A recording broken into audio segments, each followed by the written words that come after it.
In this video, I'm going to check out the Spanish index, which is the IBEX 35. Stay tuned.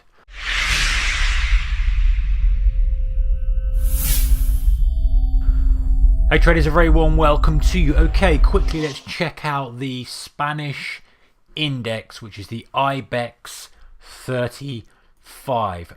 Okay, so the Spanish index is IBEX 35. It's the top 35 biggest listed companies in Spain. So like the FTSE 100, like the DAX 30, like the CAC, all those kind of things. Similar type of structure. 35 companies, biggest companies. It's weighted by free float market cap. So in other words, the number of shares that are available to trade.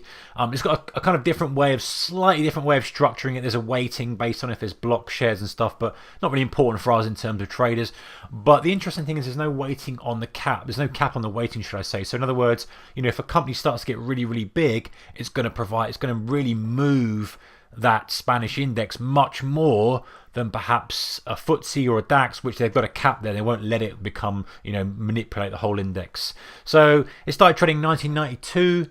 Now, interestingly, the all-time high for this one was in November 2007, which shows you that it really is kind of separate from normal European indices or normal or US indices. It's a little bit of its own. It's got its own little way of trading. It hit 15,945, and intraday it poked over 16,000. I don't think that was on the same day. I think that was on a different day. But what I think is interesting is that it kind of uncoupled itself from other European indices. I'm talking about more of that in a second. The biggest fall and rise was in January 2008. So obviously when we had the complete meltdown and we had the complete volatility kicking off all over the place. Brilliant time to be a trader. If you weren't a trader then, you missed out. It fell 7.5% on one day, which is the massive move for an index. I think it was the biggest move they've ever had to the downside, and then literally 3 days later rallied almost 7%. So it just shows you the volatility of that. Margins would have been sky high then, spreads would have been wide, but you know, you were getting a lot of bang for your buck, so to speak, in the way it was moving. Now obviously it's sensitive to ECB, European Central Bank, European data, and the DAX being the kind of, you know, economic powerhouse of Europe. Obviously domestic issues as well, so any political interest going on in Spain, any kind of usual things like your factory outputs, your unemployment rate, that kind of stuff. Now obviously Europe as a whole is moving the whole of these indexes or indices together, but they're going to move slightly on their own. So if the Spanish economy struggles, then the IBEX is going to probably, you know, fall to the downside. If it's booming relative to the others, it's going to push the upside, and that gives us kind of pair trade opportunities, and also it allows us to focus on an index that perhaps is really in the minds of traders, because there's a lot of issues going on, a lot of good things, a lot of bad things, giving us a little bit more volatility. Okay, so 35 biggest companies. Here's a list of them. Thank you, Wikipedia, literally taken from Wikipedia and placed on this slide. You can see here a pretty reasonable mix, as you normally get with most of these kind of things. Quite a few banks on there. Now, if you remember back when we had the crisis, you know, this was getting hammered because of Santander, because of all the you know, banks that were really over leveraged out on the toxic loans. So you know, some of these may be familiar to you, some of them may not be. Obviously Santander, I guess you'll notice it. We've got there's all the list of stuff there. Loads of banks, few telcos, a bit of utilities, electricity and gas, construction, electricity and gas again, some software, insurance, hotels, Repsol, obviously familiar with that one, petrol, engineering, Telefonica, probably familiar with that one. So a broad selection, some obviously that we've heard of in the UK or another country you're looking at, but the good thing is about this is it's even though there are quite a few banks on there, it's not ultimately heavily weighted that way. So trading it's less popular than the FTSE and the DAX, so just purely because of the volatility, and purely because obviously I guess people, if you're in Spain and watching it, you're going to say that's not true. We're Spanish, we like to trade it. That tends to be a theme. If you're from Germany, you trade the DAX. But a lot of people will trade the DAX and the FTSE if they're not from the country, because it's purely because of the economies are bigger, there's more volatility, and the spreads are tighter.